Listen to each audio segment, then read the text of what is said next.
ഇനി ടീച്ചർ എടുക്കാൻ പോകുന്ന നെക്സ്റ്റ് പോർഷൻ ബിസിനസിന്റെ ഒബ്ജക്റ്റീവ്സിനെ പറ്റിയാണ് കേട്ടോ. Objectives of business.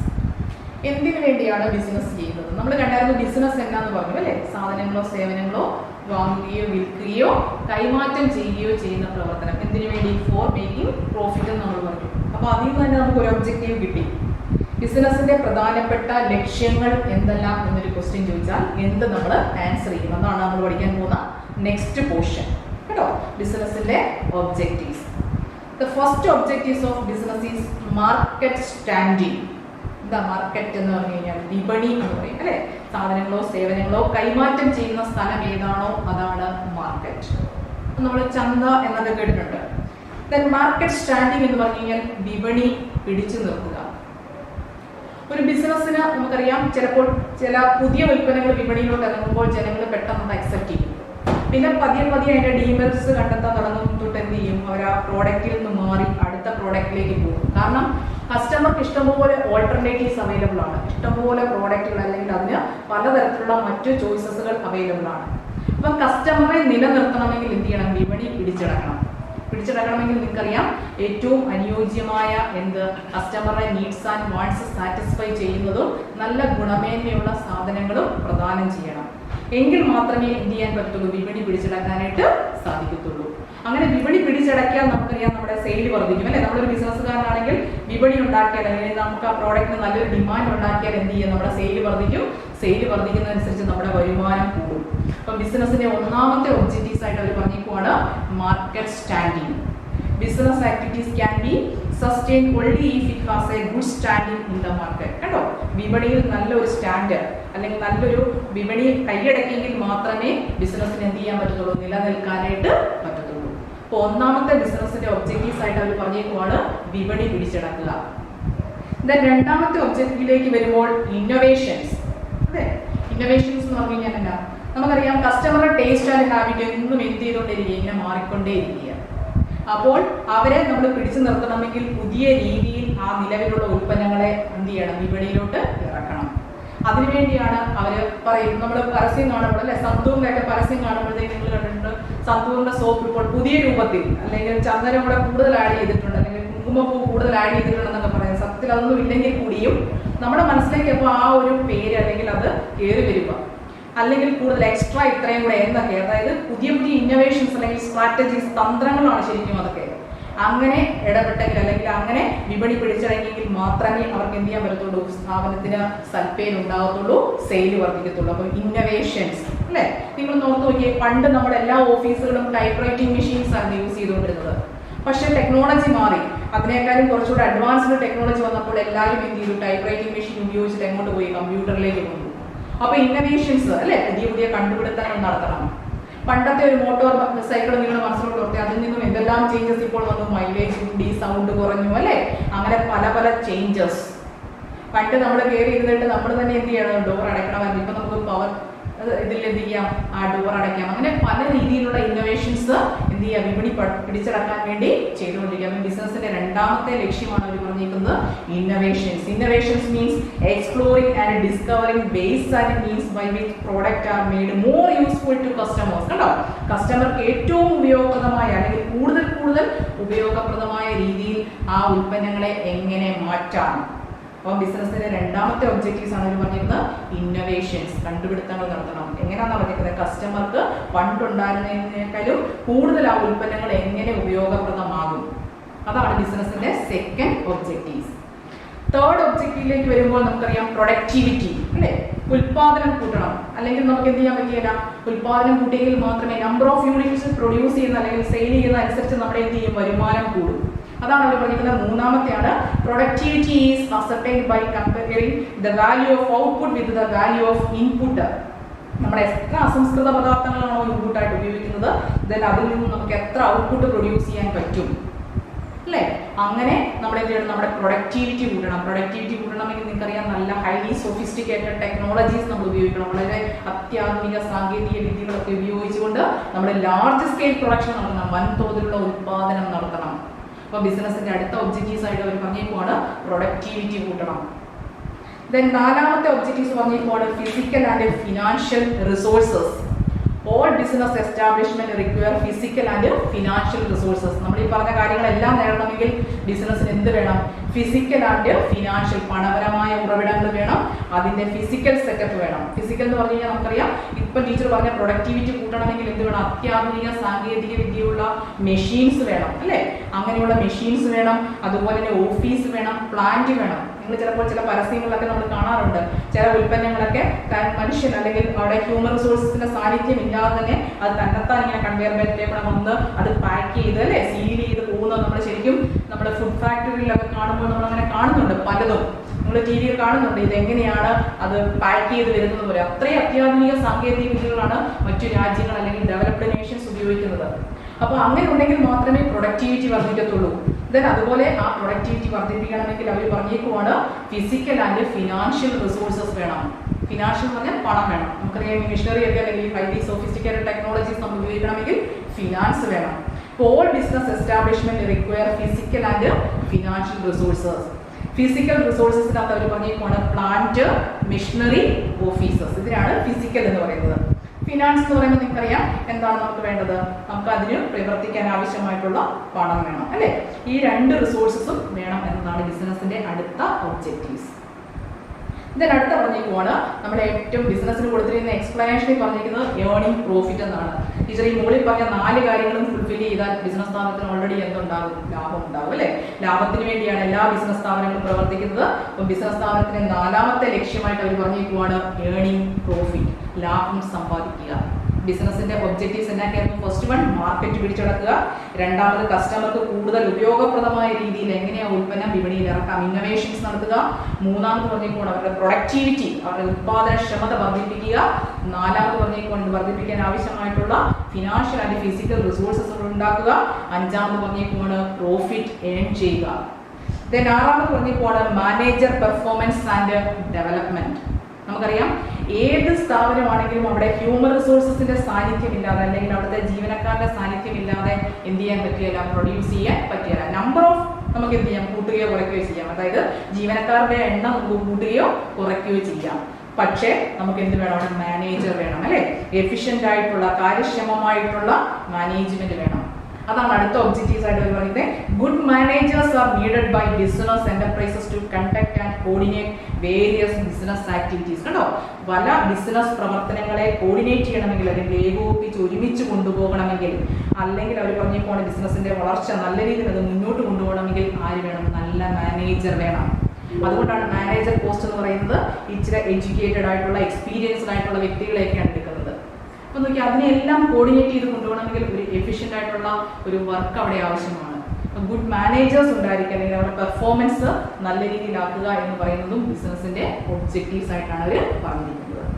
The next point പറഞ്ഞിരിക്കുന്നത് വർക്കർ പെർഫോമൻസ് ആൻഡ് ആറ്റിറ്റ്യൂഡ്.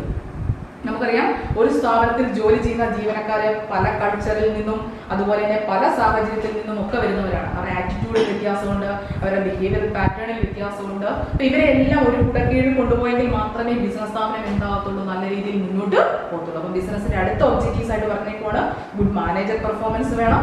അടുത്ത പറഞ്ഞേക്കുവാണ് വർക്കറുടെ പെർഫോമൻസ് ആൻഡ് ആറ്റിറ്റ്യൂഡ്, അല്ലെ? ആ സ്ഥാപനത്തോട് എപ്പോഴും എന്തായിരിക്കും? അയാൾക്ക് നല്ല രീതിയിൽ ഹാർഡ് വർക്ക് ചെയ്യാനുള്ള ഒരു മെന്റാലിറ്റി ആയിരിക്കണം ഉണ്ടായിരിക്കേണ്ടത്.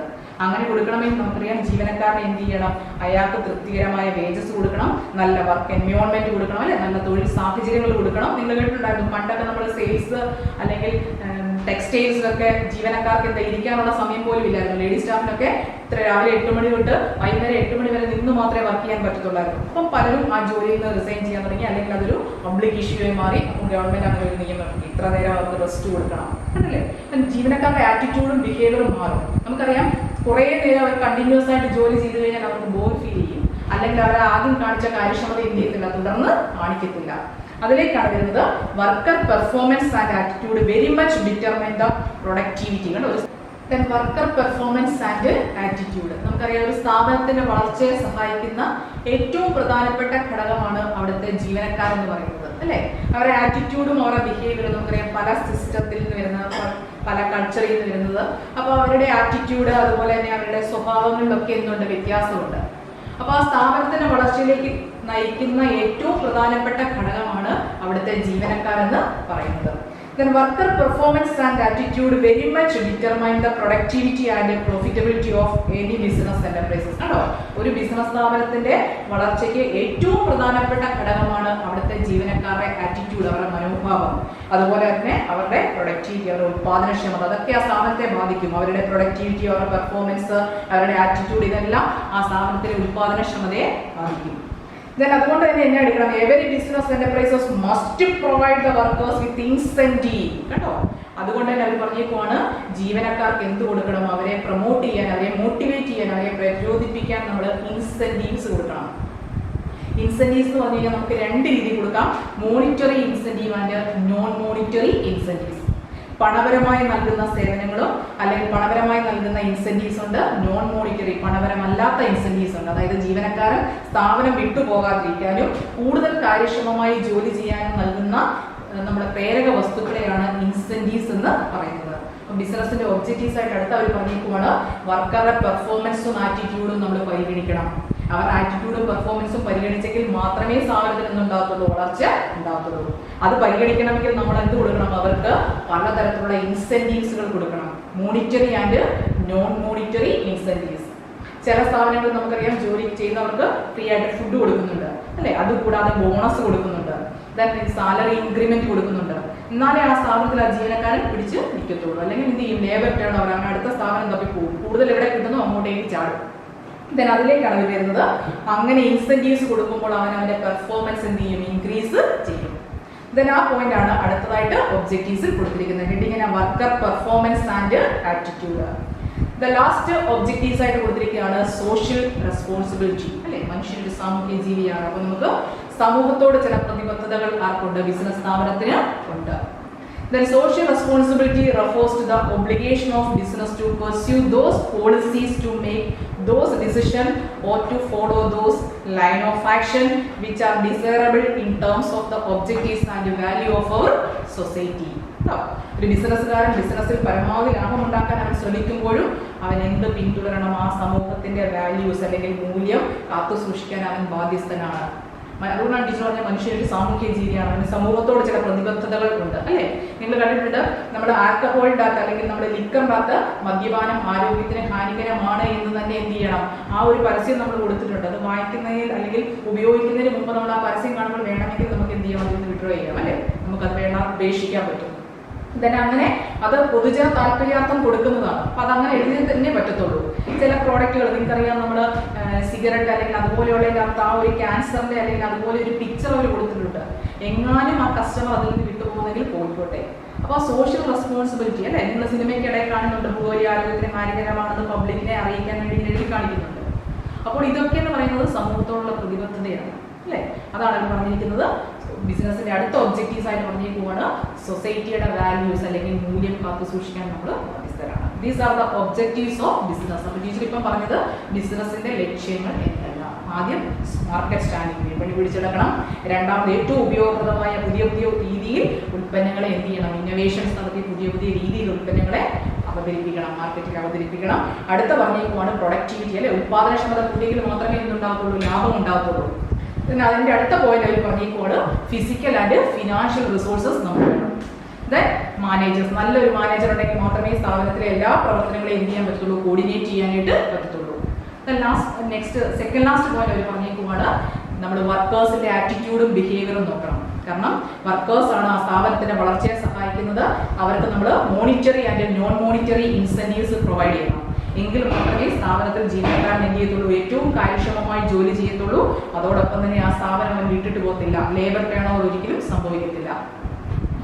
ലാസ്റ്റ് പോയിന്റിലേക്ക് പറഞ്ഞേക്കുവാണ് നമ്മൾ ഈ പറഞ്ഞിരിക്കുന്ന ഈ ലക്ഷ്യങ്ങളെല്ലാം നേടിയെടുക്കുമ്പോഴും നമുക്ക് എന്തുണ്ട്, സമൂഹത്തിനോട് ചില പ്രതിബദ്ധതയുണ്ട്, അല്ലെ? നിങ്ങൾ കേട്ടിട്ടുണ്ട് കരിഞ്ചന്ത, പൂഴ്ത്തിവെപ്പ് എന്നൊക്കെ നമ്മൾ ഈ ഇടയ്ക്കൊക്കെ കേൾക്കുന്ന ഒരു വേർഡായിരുന്നു, അല്ലെ? ബ്ലാക്ക് മാർക്കറ്റിംഗ് എന്ന് പറഞ്ഞു കഴിഞ്ഞാൽ താൽക്കാലികമായി ഷോർട്ടേജ് ക്രിയേറ്റ് ചെയ്യുക. വിപണിയിൽ ആ ഉൽപ്പന്നമുണ്ട്, പക്ഷെ കസ്റ്റമർ ചോദിക്കുമ്പോൾ ഇല്ല എന്ന് പറയുന്നു. എന്നിട്ട് പറയാണ് നിങ്ങൾ വില കൂടുതൽ തന്നാൽ ഞാൻ സാധനം തരാം. താൽക്കാലികമായി ഷോർട്ടേജ് ക്രിയേറ്റ് ചെയ്യുക, എന്നിട്ട് നമ്മളെ മാക്സിമം എക്സ്പ്ലോയിറ്റ് ചെയ്യുക. അങ്ങനൊന്നും ചെയ്യരുത് എന്നാണ് പറഞ്ഞിരിക്കുന്ന സോഷ്യൽ റെസ്പോൺസിബിലിറ്റിക്കകത്ത് അവർ കൊടുത്തിരിക്കുന്നത്. ഇതൊക്കെയാണ് ബിസിനസിന്റെ ഒബ്ജക്റ്റീവ്സ്. ടീച്ചർ ഒന്നുകൂടെ റിവൈസ് ചെയ്യുകയാണെങ്കിൽ അവിടുന്ന് പഠിക്കേണ്ട പോർഷൻ ആക്ടിവിറ്റീസ് എത്രയാണെന്ന് പഠിക്കണം, എക്കണോമിക്, നോൺ എക്കണോമിക്. ദെൻ അവിടുന്ന് വരുമ്പോഴത്തേക്കും നമ്മൾ കണ്ടായിരുന്നു എക്കണോമിക് ആക്ടിവിറ്റിക്ക് 3 ക്ലാസിഫിക്കേഷൻ, ബിസിനസ്, എംപ്ലോയ്മെന്റ്, പ്രൊഫഷണൽ. പിന്നെ ഇവർ 3 പേരും തമ്മിലുള്ള ഡിഫറൻസസ്. പിന്നെ പറഞ്ഞത് തന്നെയായിരുന്നു ബിസിനസ്സിനെ 2ആയിട്ട് സ്പ്ലിറ്റ് ചെയ്യുന്നു, ഇൻഡസ്ട്രിയും കൊമേഴ്സും. ദെൻ ഇൻഡസ്ട്രിയുടെ ക്ലാസിഫിക്കേഷൻസ് പഠിക്കണം. ഇൻഡസ്ട്രി 3ആയിട്ട്, പ്രൈമറി, സെക്കൻഡറി, ടെർഷ്യറി. ദെൻ പ്രൈമറിക്കും സെക്കൻഡറിക്കും നമുക്ക് സബ് ക്ലാസിഫിക്കേഷൻസ് ഉണ്ട്. അത് കഴിഞ്ഞ് നമ്മൾ പറഞ്ഞത് കൊമേഴ്സിനെ 2ആയിട്ടാണ് സ്പ്ലിറ്റ് ചെയ്യുന്നത്, ട്രേഡും എയ്ഡ്സ് ടു ട്രേഡും. ദെൻ അതിൽ നിന്ന് നമ്മൾ വീണ്ടും ട്രേഡിലേക്ക് വരുന്നപ്പോൾ ട്രേഡിനെ 2ആയിട്ട് ക്ലാസിഫൈ ചെയ്തു, ഹോൾസെയിൽ ട്രേഡും ഇന്റേണൽ ട്രേഡും എക്സ്റ്റേണൽ ട്രേഡും. ദെൻ ഇന്റേണൽ ട്രേഡിനെ വീണ്ടും നമ്മൾ ഹോൾസെയിൽ ട്രേഡും റീറ്റെയിൽ ട്രേഡും. ദെൻ എക്സ്റ്റേണൽ അല്ലെങ്കിൽ ഫോറിൻ ട്രേഡിനെ 3ആയിട്ട് സ്പ്ലിറ്റ് ചെയ്തു, export trade, import trade, entry port trade. ഇപ്പം ടീച്ചർ പറഞ്ഞിരിക്കുന്ന പോർഷൻ ബിസിനസിന്റെ ഒബ്ജക്റ്റീവ്സ്. ക്ലിയർ ആണല്ലോ. ദെൻ അടുത്ത ഒരു പോർഷൻ ബിസിനസിന്റെ റിസ്ക്, നഷ്ട സാധ്യതയെ പറ്റിയാണ് അടുത്ത ഒരു പോർഷൻ പറയുന്നത്. എന്താണ് risk? Risk means possibility of loss, അല്ലെ? നഷ്ടം സംഭവിക്കാനുള്ള സാധ്യതയെ നമ്മൾ വിളിക്കുന്ന പേരാണ് റിസ്ക്. എല്ലാ ബിസിനസ്സിലും എന്തുണ്ട്? റിസ്ക് ഉണ്ട്, നഷ്ടം സംഭവിക്കാനുള്ള സാധ്യതയുണ്ട്. അത് ബിസിനസിന്റെ വലുപ്പം അനുസരിച്ച്, അതിന്റെ നേച്ചർ അനുസരിച്ച് എന്ത് വരും? വ്യത്യാസം വരും എന്ന് മാത്രം, അല്ലെ? വലിയ ബിസിനസ് ആണെങ്കിൽ അതനുസരിച്ചുള്ള റിസ്ക് ഉണ്ട്. അല്ലെങ്കിൽ പെരിഷബിൾ ഗുഡ്സ് ആണെങ്കിൽ, നമുക്കറിയാം പച്ചക്കറിയൊക്കെ കട നടത്തുന്ന ഒരു വ്യക്തിയാണെങ്കിൽ, നമ്മളിപ്പോൾ കൊറോണ വന്നപ്പോൾ അല്ലെങ്കിൽ ലോക്ക്ഡൌൺ വന്നപ്പോൾ എന്ത് ചെയ്തു? ചില മാർക്കറ്റുകളൊക്കെ അടച്ചു. ആ സമയത്ത് ആ പെരിഷബിൾ ഗുഡ്സിന്റെ നേച്ചർ നമുക്കറിയാം, കുറച്ച് ദിവസം തുറന്നില്ലെങ്കിൽ എന്ത് ചെയ്യും? അതെല്ലാം ചീഞ്ഞു പോകും. അപ്പോൾ ആ ബിസിനസ്സുകാരൻ ആ നഷ്ടസാധ്യത വഹിക്കേണ്ടി വരും. അപ്പൊ റിസ്ക് എന്ന് പറയുന്നത് പോസിബിലിറ്റി ഓഫ് ലോസ്, നഷ്ടം സംഭവിക്കാനുള്ള സാധ്യതയെ നമ്മൾ വിളിക്കുന്ന പേരാണ് റിസ്ക്. That is unavoidable. നമുക്ക് എന്ത് ചെയ്യാൻ പറ്റില്ല? അവോയ്ഡ് ചെയ്യാൻ പറ്റില്ല. പിന്നെ എന്ത് ചെയ്യാം? നമുക്ക് അതിനെ മിനിമൈസ് ചെയ്യാം, അല്ലെങ്കിൽ അതിനെതിരായിട്ട് നമുക്ക് പ്രൊട്ടക്ഷൻ എടുക്കാം. അതാണ് നമ്മൾ പറഞ്ഞ ഇൻഷുറൻസ്. ടീച്ചർ ഇൻഷുറൻസിനെ പറ്റി അല്ല പറയുന്നത്, എന്താണ് റിസ്ക് എന്നാണ് പറയുന്നത്. അതിന് ഞാനൊരു നമുക്ക് അതിനെതിരെ എന്ത് ആക്ഷൻ എടുക്കാമെന്ന് പറഞ്ഞതേ ഉള്ളൂ. റിസ്ക് എന്ന് പറഞ്ഞു കഴിഞ്ഞാൽ നഷ്ടം സംഭവിക്കാനുള്ള സാധ്യതയെ നമ്മൾ വിളിക്കുന്ന പേരാണ് risk. Business risk it is unavoidable കേട്ടോ. റിസ്കിനെ നമുക്ക് എന്ത് ചെയ്യാൻ പറ്റില്ല? ഒഴിവാക്കാൻ പറ്റില്ല. ദെൻ ബിസിനസ് റിസ്കിനകത്ത് അവർ പറഞ്ഞു പോവാണ് ബിസിനസിന്റെ ക്ലാസസ് ഓഫ് അല്ലെങ്കിൽ കോസസ് ഓഫ് റിസ്ക്, അല്ലെങ്കിൽ ബിസിനസ്സിന് റിസ്ക് സംഭവിക്കാനുള്ള കാരണങ്ങൾ എന്തെല്ലാം, ഇങ്ങനെയൊക്കെ ബിസിനസ്സിന് റിസ്ക് സംഭവിക്കാം. ഒന്നാമത്തെ പോയിന്റ് അവർ കൊടുത്തിരിക്കുവാണ് നാച്ചുറൽ കോസസ്. എന്താ നാച്ചുറൽ കോസസ് എന്ന് പറഞ്ഞു കഴിഞ്ഞാൽ കേട്ടിട്ടുണ്ടോ? പ്രകൃതിയുമായി ബന്ധപ്പെട്ട കാരണങ്ങളാണ് അവർ പറഞ്ഞിരിക്കുന്നത്. അതായത് beyond the control of human, അല്ലെ മനുഷ്യന്റെ നിയന്ത്രണത്തിന് അപ്പുറമാണ് പ്രകൃതിയിൽ സംഭവിക്കുന്ന ചില കാര്യങ്ങൾ. ഫ്ലഡ്, വെള്ളപ്പൊക്കം ഉണ്ടാകാം. ഇപ്പൊ നമ്മൾ കാണുന്ന അല്ലെ ഈ പറഞ്ഞിരിക്കുന്ന ഈ മാരകമായ അസുഖം, ഇതൊക്കെ മനുഷ്യൻ വിചാരിച്ചാൽ നിയന്ത്രിക്കാൻ പറ്റുന്നതല്ലായിരുന്നു. അപ്പൊ അങ്ങനെ വരുന്ന ചില കോസസിനെയാണ് നമ്മൾ നാച്ചുറൽ കോസസ് എന്ന് പറയുന്നത്. ഇപ്പൊ നമുക്ക് പറയാൻ പറ്റുന്ന ഏറ്റവും അനുയോജ്യമായ ഘടകമാണ് നമ്മളിപ്പോൾ അഭിമുഖീകരിച്ചുകൊണ്ടിരിക്കുന്ന ഈ ഒരു ഈ രോഗം എന്ന് പറയുന്നത്. അപ്പൊ അതാണ് പറഞ്ഞിരിക്കുന്നത്. ബിസിനസിനെ പല രീതിയിൽ ഇതെന്ത് ചെയ്തിട്ടുണ്ട്? അഫക്റ്റ് ചെയ്തിട്ടുണ്ട്. അപ്പം ബിസിനസിന്റെ നഷ്ടം സംഭവിക്കാനുള്ള ഒരു സാഹചര്യമാണ് അവർ പറഞ്ഞിരിക്കുന്നത്. ടീച്ചർ ഇപ്പോൾ പറഞ്ഞിരിക്കുന്നത് ബിസിനസ്സിന് റിസ്ക് ഉണ്ടാകാനുള്ള കാരണങ്ങൾ, കോസസ്. അതിലെ ഫസ്റ്റ് വൺ ആണ് natural causes. Natural causes included damages from flood, fire, earth, അതായത് ഭൂകമ്പം, അതുപോലെ വെള്ളപ്പൊക്കം, ദെൻ തീപിടുത്തം. അല്ലെ നമ്മൾ ഈയിടെയൊക്കെ പത്രങ്ങളിൽ വായിച്ചാണ് ചില ഫാക്ടറികളൊക്കെ തീപിടിച്ച് അവിടുത്തെ കെമിക്കൽസ് ഒക്കെ പോയി എന്നൊക്കെ പറഞ്ഞു, അല്ലെ? അപ്പൊ അങ്ങനെ ഉണ്ടാകുന്ന കോസസിനെയാണ് നമ്മൾ നാച്ചുറൽ കോസസ് എന്ന് പറയുന്നത്. രണ്ടാമത്തെ കോസസ് ആണ് ഹ്യൂമൻ കോസസ്, അല്ലെ? ഹ്യൂമൻ എന്ന് പറയുമ്പോൾ തന്നെ നിങ്ങൾക്ക് മനസ്സിലായി മാനുഷികപരമായ കാരണങ്ങൾ എന്തൊക്കെയാണെന്ന്. These include damages to business caused by theft. ഞാനിപ്പോൾ ഒരു സ്ഥാപനത്തിലെ ജീവനക്കാരനാണ്, അല്ലെങ്കിൽ ഞാൻ അവിടുത്തെ അക്കൗണ്ടന്റ് ആണ്, ഞാൻ അവിടുത്തെ പൈസ അടിച്ചു മാറ്റി, അല്ലെങ്കിൽ ഞാൻ അവിടെ മാൽ പ്രാക്ടീസസ്, ഡിസപ്രോപ്രിയേഷൻ, മാനിപ്പുലേഷൻ, അക്കൗണ്ടുകളിൽ കൃത്രിമം കാണിക്കുന്നതിനെ നമ്മൾ വിളിക്കുന്ന പേരാണ് മാനിപ്പുലേഷൻ ഓഫ് അക്കൗണ്ട്. അക്കൗണ്ടുകൾ കൃത്രിമം കാണിച്ചുകൊണ്ട് ഞാൻ പൈസ മാറ്റുന്നു. അല്ലെങ്കിൽ എന്നാ ബാഡ് ഡെറ്റ്, കിട്ടാക്കടങ്ങൾ, അതുപോലെ തന്നെ അങ്ങനെയൊക്കെ ഉണ്ടാകുന്ന മനുഷ്യന്റെ ഭാഗത്തുനിന്ന് ഉണ്ടാകാവുന്ന കാരണങ്ങൾ കൊണ്ട് ഒരു ബിസിനസ്സിന് നഷ്ടം സംഭവിക്കുകയാണെങ്കിൽ, നമുക്കറിയാം ഒരു ബിസിനസ് സ്ഥാപനത്തിൽ എപ്പോഴും അതിന്റെ ഓണർ തന്നെ ആയിരിക്കണം എന്നില്ല കാര്യങ്ങളെല്ലാം ഡീൽ ചെയ്യുന്നത്, അല്ലെ? മറ്റു ജീവനക്കാരായിരിക്കാം. അപ്പോൾ അങ്ങനെ ക്യാഷ് ഒക്കെ ഹാൻഡിൽ ചെയ്യുമ്പോൾ അവർ അതിനകത്ത് കൃത്രിമം കാണിക്കാനുള്ള കാരണങ്ങളുണ്ട്. അപ്പൊ അതിനെയാണ് നമ്മൾ ഹ്യൂമൻ കോസസ് എന്ന് പറയുന്നത്.